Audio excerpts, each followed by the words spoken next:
Wasabi guys, welcome back to another Commander video. Today we're going to be ranking the Dominaria United Commander options. This is from the main set. We are using Tier Maker to go through this, because pretty much everyone else does. This one is courtesy of MTG Tropical. So I didn't create this template, but I am going to be using it, so they at least deserve a little shout out there. So we're going to go card by card here from the main set. Just ranking them honestly, like which ones I think are trash, going in the E tier, or actually, let me relabel that F tier. Makes a lot more sense. So the first one here, we have Aaron Benali's Ruin. This one is pretty boring. I'm not the biggest fan of this ability. It is a sack outlet in black and white, which we see a lot of aristocrats in the set, but it's a sack on a tap ability. So for that, I have to put it, maybe D tier. I don't know, maybe C. It is a 3-mana commander option. We can always adjust this later on. The Raven Man is another one of those I think is probably going to be better as one of the 99. I think these two first ones are actually good examples of that. So I think honestly, probably C tier. It's a good card. You get a payoff for forcing discard, but there's just not really enough there to make a decent commander option, in my opinion. Now we have Sholdred, which, this is S tier. Even as one of the 99, it's still fantastic. As a commander where you can build around it, that's a lot of life loss that your opponents are going to have to deal with. And I've said it before, she's just insane for canceling out the life lost in Commander. Whenever you play black and you play cantrips, like Sign in Blood, you normally lose 2 life. She not only cancels that out, but she could net you some life gained. And then we got the new Squee. Let me be perfectly honest, this Squee is trash. It is not a good card. It is minimally exceptional. You pay way too much to get him back onto the field. The previous Squees were much better. If you're a Goblin fan, we have way better Goblins that do more. And we have the new Danitha. I think this is a solid one, but being in mono white, you do have your limitations. She is 5 mana, and compared to other Aura commanders that we saw this year, Light Paws is a much better option. So for that, I would put her maybe high C tier. And then we got Astor, Bearer of Blades. Makes your equipments cheaper to equip, makes it easier to crew up vehicles. Enters the battlefield, can immediately get you to your next spells. This guy is just so good. The first A tier, easily. And then we got the new Baird. This is slow value, but he is fairly costed at only 2 mana. So you're going to see this a lot where it's not an impressive commander. You do have to meet a certain condition just to get 1 token, and it's only at the beginning of our end step. But it is for just 2 mana, so I think you could make a fun budget deck around it, just not really a super interesting one. I think this is the first D tier. And then we've got Balmor Battle Mage Captain. If you liked Prowess, well, this is Super Prowess, and it offers Trample. You get another 2-mana commander option here, but this time you have significant power. So for that, I think we have our first B tier. I think this is going to be a fun commander to build around. You have a clear and obvious payoff if there is a downside. It's that whenever you mix in combat with Spellslinger, you usually have to make some compromises. You really have to balance it correctly. And if you don't, you're going to find yourself struggling with maybe too many cantrips and not enough creatures, or too many creatures and not enough instants and sorceries. And then we get the first of a few domain commander options. And I say commander option loosely because these are really intended to be part of a 5-color deck where you have more basic land types, because Bortuk is not really that good on its own. You do need to have multiple basic land types to get better creatures back from the graveyard. It is an ETB, but you have to cast it in order to get the ETB. So that, just all things adding up. You could certainly do it, you could certainly try it, but I just don't think you're going to get the value that you could with a lot of other green and black commander options. 6 mana to be limited like this, it's obviously an F tier. And Elas Ilkor is most obviously a Suture Priest legendary creature. It was a known quantity, we knew what we were getting here. So for that, I think we have at least a high B tier. You could certainly make a more competitive deck built around it. That's what we get with a lot of these 2-mana commander options. We get a lot of speed, a lot of aggressiveness. If there's a downside, it's that people are going to see this and immediately single you out. That's just the way it works. If me playing Magic normally is passively losing life, the entire game, I'm going to hate you. It's just not going to be a good time. So, is it powerful? Yes, but I wouldn't say it's A tier or S tier, because 1, there's no engine here, it's just a trigger off of creatures entering the battlefield. You have to be more focused on your 99 cards that go along with it. The new Ertai is again a very good card, but I said this in my top 20, a good card because it's a good answer. As a commander option, I think this is probably a D tier. No doubt you could make a good commander option out of most of these, but the real strength and a good response is when your opponents aren't expecting it. As a commander, they would be expecting it the entire game, and it wouldn't be as strong as you might think. And then we've got the new Garna. I really like this as a commander option. You have a clear and obvious payoff, and it's for combat in black and red. That is what I like, because if you're not drawing cards, you're dealing damage. I think this is clearly an A tier. I think whenever you have a good engine, you have a way to get to your following cards. You have an additional payoff in dealing that damage. This is a pretty fun looking Garna. I would even say this is probably better than the first Garna, and that Garna was pretty good too. Now, for IV Gleeful Spell Thief, my prediction going into Dominaria United ended up coming true. A lot of people are starting to play her now. She's the second most played commander option next to Jodah. So for that, I think she is an A tier. She's got a great ability, very cheap.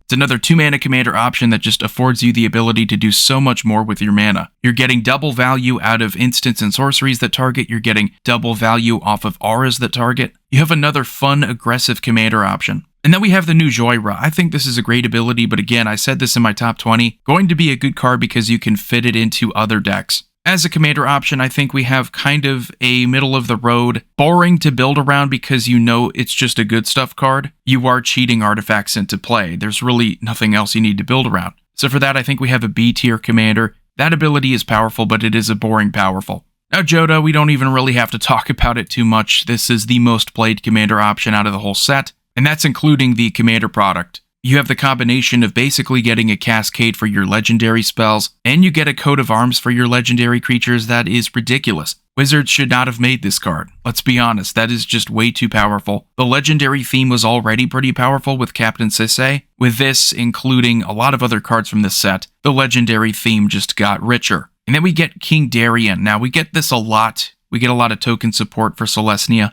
My issue with it is that it all seems to blend in. I do like his ability to protect your tokens, that is nice, but again, it doesn't really do too much different compared to a lot of Celestia stuff. It's a good card, I like it as a commander option, but it doesn't inspire creativity. I think we probably have another C-tier commander, definitely playable, definitely something you could build around. I think I would be willing to make him a high C-tier commander.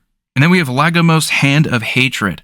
This is an interesting commander option because you know that it's going to be a strong ability if you can get it off. Now going into this, you might be fooled into thinking you have to build around it by sacrificing a bunch of tokens. You have to have 5 or more creatures die in order to tutor, but once you tutor, you can tutor the best card in your deck. How I would build around it is give it indestructible and board wipe. And that's it, make it indestructible, and then find a way to destroy your opponent's creatures. That way you're getting most of the benefit without having to worry about killing your own creatures. If there's a downside, it's that's the payoff. Like, what do you do after you tutor? So for that, I would put it in a B tier because that is a very strong ability to search your library, but it kind of falls into the open-ended trap in Commander. A lot of people think that just because something's open-ended, that it has to be good. But believe it or not, if there's a clear path to synergy, it's usually going to make your commander stronger. And then we have Maria. I just talked about her in my How to Build Around this series, and just being a way to turn any zero-cost artifact into a Mox Emerald is ridiculous. She would be an amazing commander if that were her only ability, but she has another one where you can tap 2 untapped artifacts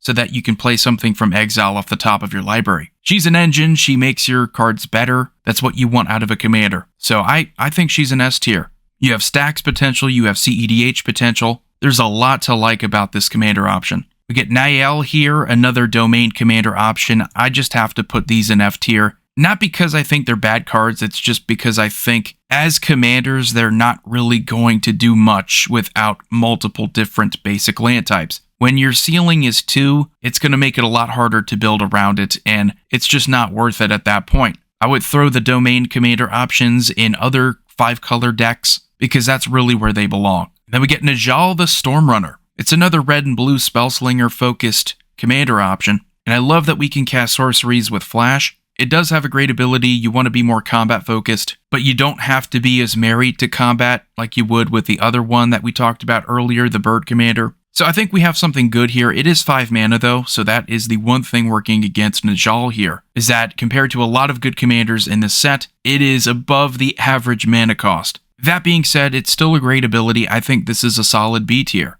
Then we get our black and green tree folk friend here. That first condition is all I really need to see. You are hurting graveyard decks. You're exiling their creatures, you're getting saprolings in return. It's another one where if you just play a bunch of board wipes, you're going to benefit the most. It has a good sacrifice ability, has 2 good sacrifice abilities. You do have to sacrifice a couple saprolings in order to get that card draw, but card draw is card draw. And if your commander comes with card draw, you know you're going to have a very solid foundation for your deck. So I think this is an A tier commander all the way. You already know. And then we get Queen Alanal. It's another Celestia token-focused commander. Again, like, they're not bad commanders. It's just we've been here, we've done this a million times in Celestia. Is anyone really wanting to play more tokens? If it's just getting more soldier tokens, getting more 1/1s, and oh, you get double the token value, you get more token value. I don't know, I'm going to put this right next to King Darien. I think she belongs in the solid C tier. I mean, a good commander, but really boring at this point. And then we get the new Rada. This is another domain commander option. Very limited by the fact that in Commander, you're only going to have access to so many basic land types if you're not playing all 5 colors. So I'm going to have to put that in the F tier. Again, you could certainly make them work in other decks. I'm not saying these are unplayable. It's just you are going to be so limited, and if we have to rank them honestly, that needs to be considered. And then we have the new Wrath. I think that this is a pretty interesting Spellslinger commander. It's another one where we're going to want to have creatures, but we could make this work with instants and sorceries that create creature tokens. So if you think about it that way, it really wouldn't be too difficult to tap multiple creatures consistently so that we have plenty of card draw. I like this commander a lot. I'm really torn between A or B. It does have an activated ability that gives +1/+1 in Vigilance, so we do have combat potential before we tap our creatures to draw cards. I would probably put this in low A tier, to be honest. I think that's really good. And then we got Radadrabic. I think that this commander option is ridiculously powerful. It's another legendary theme. I am honestly probably just going to keep this in high A tier, though. And that's really because it is limited by the colors. It's limited by the fact that you're only really playing legendaries in black and white. You still have access to plenty of good ones, but holy cow, that ability, it comes with built-in protection. There's a lot to like about this. We have the new Rith, which is more focused on dragons this time around. The original Rith was a Saproling commander option, which was pretty funny. But I like Ward, I really do. I think Ward on Radadrabic was good. Ward here on Rith is just as good. You're giving it to your other dragons as well. We get really interesting wording where we are rewarding ourselves for dealing excess damage to our opponents. So we get yet another pretty solid dragon commander option. I don't really know, though, if there's enough flexibility when we consider a commander to be a good commander, an amazing commander, an S-tier commander. Like, is it really over the top? Does it really get there? I think this is probably an A-tier commander. I think it's got a very strong ability. It's got decent protection. You look for those things when you're looking for a great commander. And then we have Rivaz of the Claw, another Dragon Tribal-focused commander option, but this time it is focusing on the graveyard. I love how you get mana production here for your dragons because you know that dragons on average are going to be pretty expensive compared to most other tribes. You kind of get a Carador once per turn ability to cast them. That's really nice. That's really strong. I think we have another A-tier commander option, honestly. And we're only really talking about the main set again. This template is rather limited. There are only so many available on this website. But look how many quality commander options we've already seen. We get the new Rona, and this is another payoff for instants and sorceries. I don't think she's quite A tier, but I do like the ability to play her from the graveyard by discarding 2 cards and paying her mana. You could easily just build a deck where it's a bunch of cantrips. That way you get a full hand and you're able to do that more efficiently. But it's another Ilasil Core situation where if you're doing this the whole game and you're slowly grinding away at your opponent's life totals, they're probably going to come after you hard. So I'd put it right around here in B tier for the same reason why I would put Ilasil Core here. You're not really investing too much mana in order to have something that's really powerful. But that's all it really is. It's going to be a nuisance the entire game. An effective nuisance, but it's still going to be rather annoying for your opponents, and I do take that into consideration when I choose a commander. Am I going to be able to pick and choose when I go to war with my opponents? And then we get Rulik Mons, another goblin-focused commander option here. And unfortunately, we get another one that's pretty underwhelming, another combat-focused trigger. This one is better than Squee though, so it does have that going for it. And we get a very unique focus on lands. So I think you have ramp here potentially, which is nice. That's the nicest thing about it. But if you ask me, honestly, this is pretty mid. I mean, this is a C tier commander for me. And then we have Shana Purifying Blade. This is probably the best boring commander you could ask for. It's going to be super easy to build around. You get the card draw all day, but there's really nothing else. She is just a card draw engine. There's a lot to like here, but if you've already done the whole life gain card draw thing, I mean, we have Well of Lost Dreams. She's basically Well of Lost Dreams. You're not really doing anything new here, so you can have a great commander like this, but are people going to be as excited to build around it compared to some of these other abilities that we haven't seen? Probably not, but I would totally consider her an A-tier commander, probably right around here. And then we have Sulkanar the Tainted. This one was interesting because I honestly think we could get more for the mana that we're putting into this. We have to wait for the beginning of our end step, which in a commander game, having to wait for a once-a-turn trigger, it should be a pretty good trigger. And I think, you get to draw a card, you get small life drain, or you get to deal 3 damage to a creature or planeswalker. Those are all pretty average abilities. I mean, nothing there's really blowing me away. The final mode is where you have to give it away. There is a very easy way to get around this, and you are in the perfect colors to do this. You can just play Blink. So you reset the modes, you don't have to keep choosing different ones, you could just draw a card again and again. But is that really worth it? I mean, we've seen so many good commanders here that are much cheaper than 5 mana, and they do a lot more. So for that, I'm probably going to put it in the D tier. And then we get Soul of Windgrace, another great land-focused commander option. Like that was anything new. I'm going to put him in A tier because I really like the ability. It's more focused on discarding lands this time around. You get a lot more of a combat focus too. So it's a fun twist on the land theme, which is one of the strongest themes in Commander. So I'm going to put that in A tier, probably like right in the middle of it. Not quite S tier, but I would say if we were ranking land strategies, it does look to be very powerful. And then we have Sten Paranoid Partisan. This is a very boring card. We get a lot of boring but good cards in this set. And I think anytime you have cost reduction, you can reduce the cost of an artifact by 1. That does combo, but he also has the ability to exile himself in return, so you can reset that. So if you want to choose enchantments, you can go for that. If you want to choose planeswalkers, you can go for that. Cost reduction does add up. It does make a difference, but this commander option, I just don't think there's really much there to inspire me to build around it. So I'm going to put this in probably a high C tier. Again, the card itself is good, probably better as one of the 99. And then we get the new Tatyova. This is more focused on land combat. So instead of being a card draw engine before she was really good, this time around for only 3 mana, this commander is going to let you benefit off of playing multiple lands by turning them into creatures. She gives land creatures flying. That is a very fun ability. I think she is going to be a blast to build around. We don't quite have an engine though. We don't quite have a way to keep our turns going. It's not built in like it was with the previous Tatyova, but you do have a clear and obvious payoff for lands. So for that, I'm probably going to put her in probably right in the middle of the B tier. I think that's a perfect spot for her. We get Tori de Avenant. This is another Boros commander that, similar to why King Darien and the Queen here, were very typical for Celestia, which made them very boring. I'm not saying they're bad, but they're not interesting. They don't introduce really anything that's new. Same thing here with Tori. It's what we've done before in Boros a million times. Oh, you mean this creature's going to get Vigilance, or this one's going to get Trample, and it's going to get +1 power? Oh, gee, we've never been able to do that before. So, honestly, I think this is a D-tier commander. You could totally make this work, but it's even more predictable at this point than the Celestia tokens thing. Something that's just good stuff combat is really not interesting. And we get Tura Kennerud Sky Knight. Very similar to Rona, this time we get another payoff for casting instants and sorceries. This payoff is going to come with a slightly more expensive commander option. You could certainly build around this, but is it really going to be that different for Spellslinger? Like, it's not really doing anything that's really that different. We have payoffs that are even better, right? I mean, even in just mono blue, you've been able to get better token value, and that even came with less mana involved. So I'm going to say this is probably a D-tier commander. It doesn't do anything we couldn't already do, and when it's doing it worse. We're getting significantly worse token value. And then we get Urg Spawn of Turg.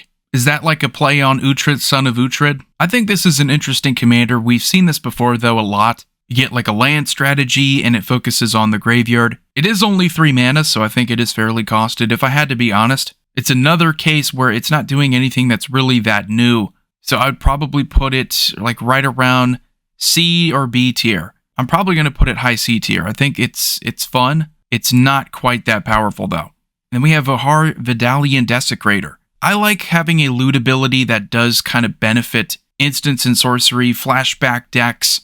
It's more of the same in blue-black. Again, we got more of the same for Celestia, more of the same for Boros. Where would I rank this? Probably low B tier, if I had to be honest. If I had to really give my honest take on it. It has a Snapcaster Mage ability. Reason why I have it this low compared to where I'm sure a lot of other people would put it is because you do have to play that only as a sorcery. That's not that good. I like having a response. I like being able to stop my opponents. We get another weaker domain-focused commander option. I'm not going to drone on about this. It's very clear why these are going to be some of the worst commander options from the main set. And then we got the return of Zur, and this Zur is actually really strong. The previous Zur was really strong, but for more of a competitive reason. I like this because it does introduce something new. A focus on enchantment creatures, which we've had some of it before, but it was never really that strong. The enchantment creature focus here is going to be even better because he gives them some ridiculous keywords. And oh yeah, he can make your non-creature enchantments that are non-auras creatures themselves. So you have a clear benefit here. It's going to be focusing on good keyword stuff with strong enchantment synergies. So I would put this probably in A tier, somewhere around here. 3 mana to get a bunch of card draw, or just punish your opponents in the process. As a commander option, I like the idea of building a versatile deck where you have a little bit of everything. You have enchantments, you have planeswalkers maybe, you have artifacts, and you of course have creatures. That way, if you really want the card draw, you can get it.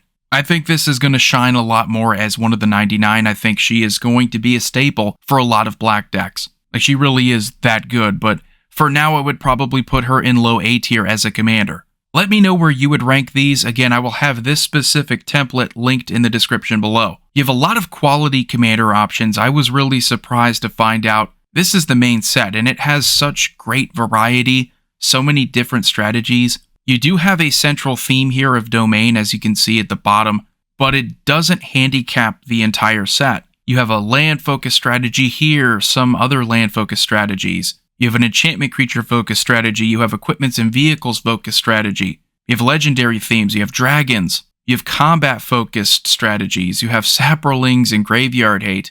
You've got a powerful tutor. You've got life gain, life drain. You've got an emphasis on discard. You've got instants and sorcery payoffs. And you have a really strong artifact commander in red and green. There was an attempt at Goblin Tribal, but I mean, you have so many different strategies here, and we don't usually see this. It's not that common that we get this much variety. So, Commander Void here signing off. I will see you all next time.